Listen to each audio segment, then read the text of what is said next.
On the last part, we were in the middle of the Buu saga. The Z fighters along with Shin and Kibito threw Yamo and Friedrich as they arrived at Babadi's hideout.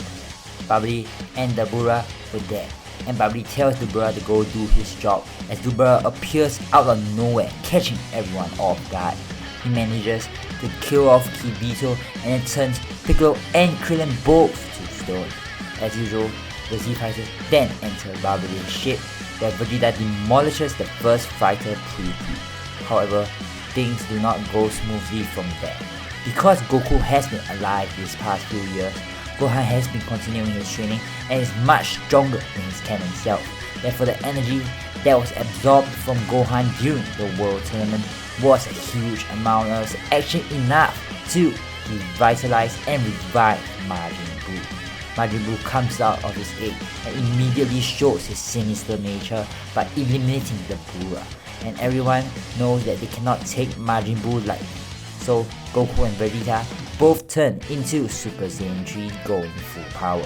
They unleash a combo attack that they have become very acquainted with the past few years because they've been practicing it non-stop in order to prepare for any threats that will come in the future.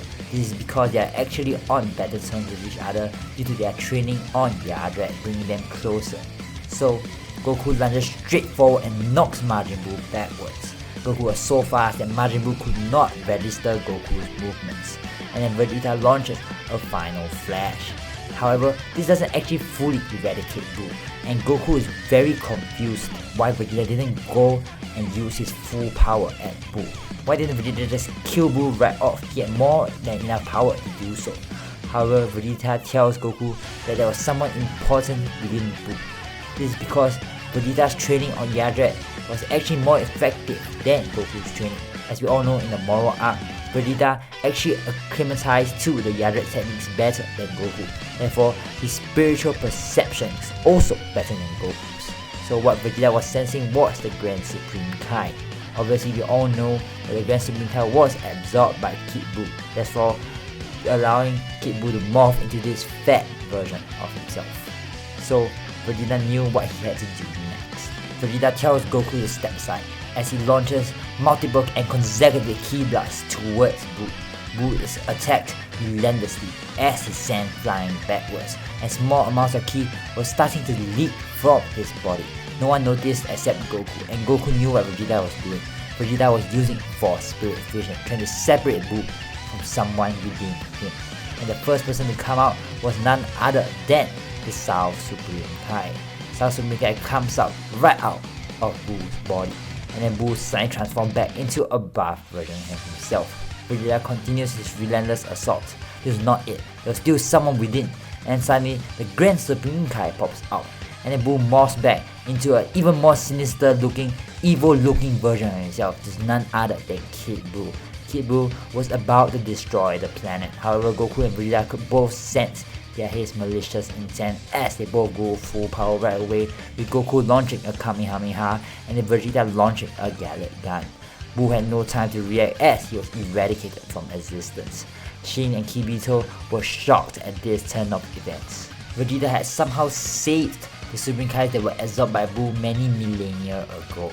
This was an interesting development as the Supreme Kais stand up and thank Vegeta for his assistance, telling Vegeta that they'll repay what he did for them in the future.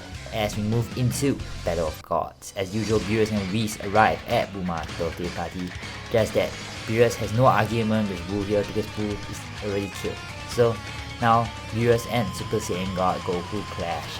As their clashes rock the entire universe, the Grand Supreme Kai is worried that their fight will lead to the destruction of the universe. Will he intervene and stop the fight?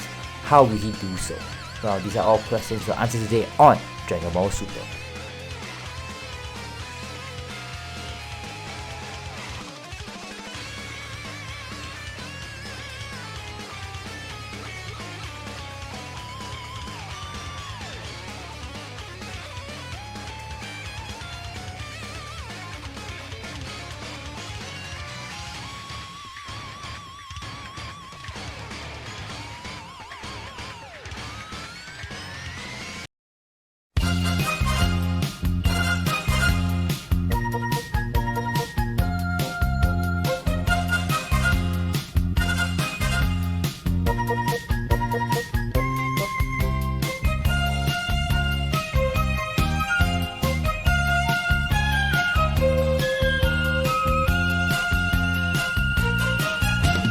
fight between Beerus and Super Saiyan God Goku was a sight to behold. Due to Vegeta and Goku being training partners for the past few years, Goku is actually stronger than his canon self, and Beerus actually has to put in more effort to keep up with Super Saiyan God Goku.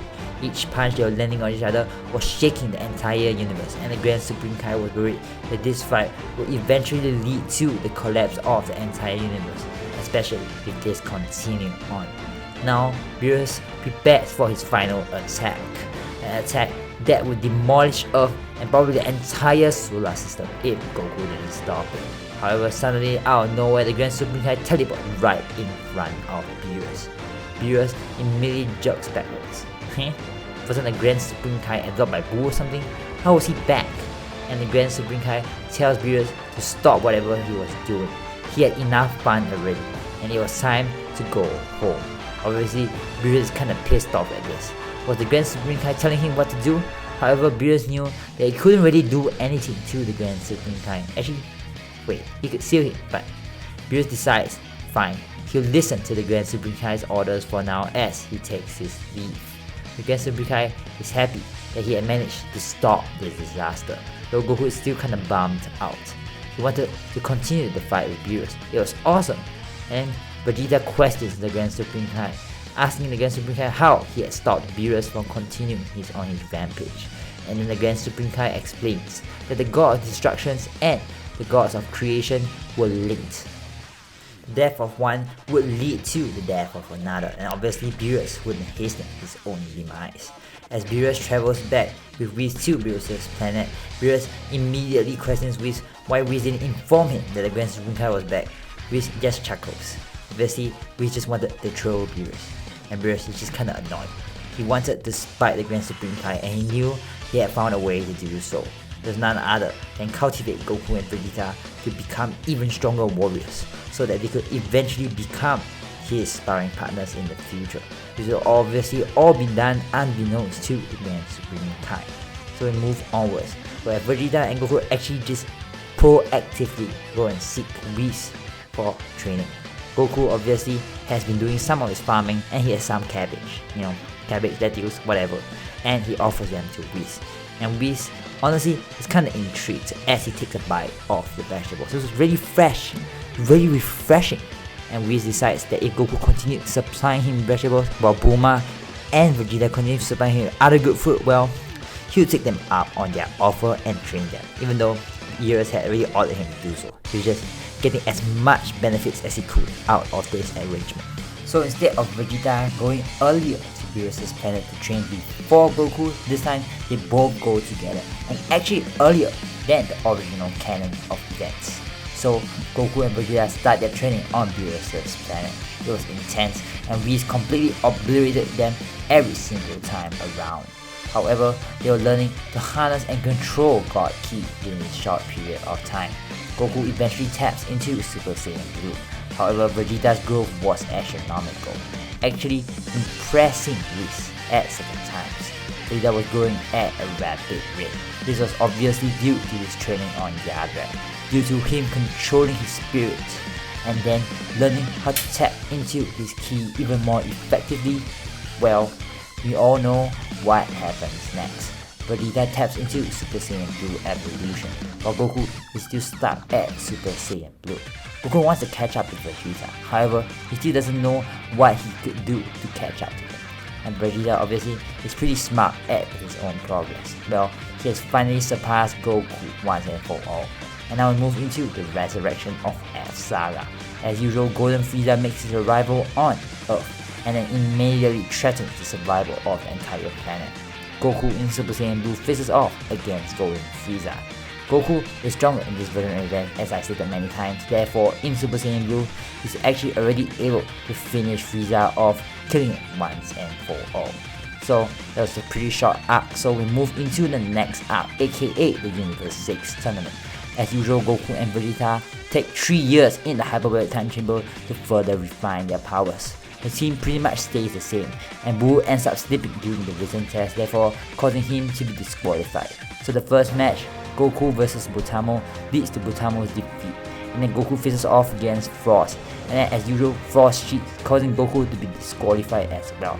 Afterwards, Vegeta completely demolishes Frost, and then afterwards demolishes Kaba. And then after that, Vegeta obviously is no match for Vegeta as well, as we now move into the final fight of the Universe 6 tournament, aka Vegeta vs Hit. Vegeta got demolished by Hit in the original canon of events. However, with access to Super Saiyan Blue evolution as well as many Yadrat techniques, will he be able to put a dent to Hit, or will Hit just prevail as usual? Well, these are all questions we'll answer in the next part on Dragon Ball Super.